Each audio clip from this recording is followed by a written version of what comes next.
Standing outside of the old city of Jerusalem, you can see the old city wall in the background there. And just to the right behind those buildings is the Damascus Gate. And in Hebrews 13 verse 12 it says that Jesus suffered outside of the city gate. And then in John 19 verse 20 it says that Jesus was crucified near to the city. So this site is both outside of the city gate and yet near to the city.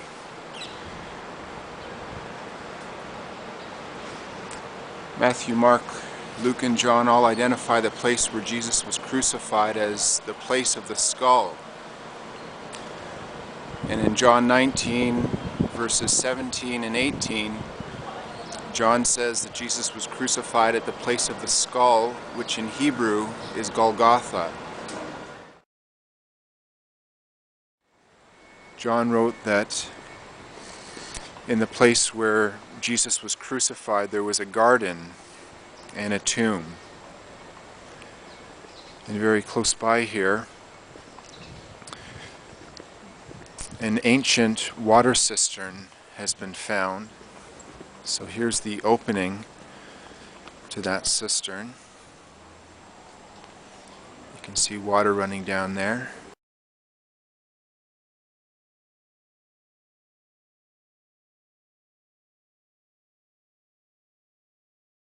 Also discovered at this site is an ancient wine press. So grapes harvested in this garden would be pressed here.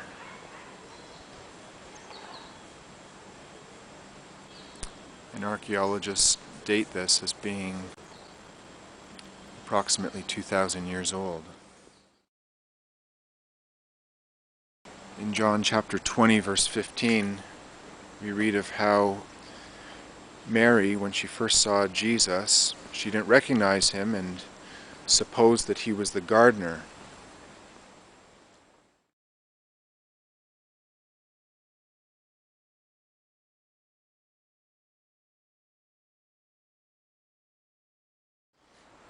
So this is a tomb which has been found here, hewn out of the rock, and it's in Matthew chapter 27 verse 60 where it specifies that the tomb in which Jesus was buried was hewn out of the rock.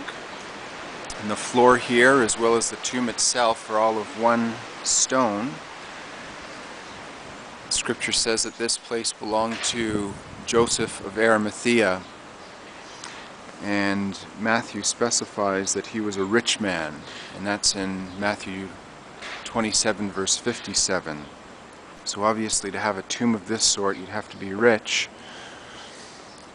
considering the type of tomb and its location in this garden. And Scripture speaks of a stone that was rolled in front of the entranceway of the tomb. And you can clearly see here a channel or a trough which would have enabled the stone to be rolled back and forth. And it also speaks in the book of Matthew of how a seal was placed on the tomb.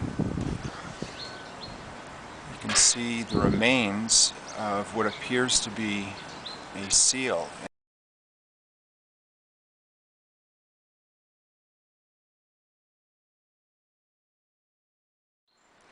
So entering the tomb itself, it's necessary to stoop down to enter because it's only about 4.5 feet, or even less than that. And in Luke 24, verse 12, it speaks of how Peter had to stoop down to enter the tomb. And then right now you're looking at almost like a bed that has been hewn out of the rock, the likely spot where Jesus' body was laid.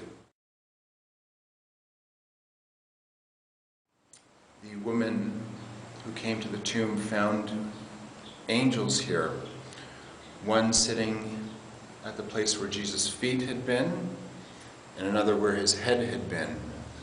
And there's almost a raised area there to the left almost acting as a pillow for the head. And there's more than enough room for a body to lie fully extended. Mark 16 verse 5 says that when they entered the tomb, they found someone in a white robe, sitting on the right side of the tomb. And sure enough, the open space in this tomb is on the right side.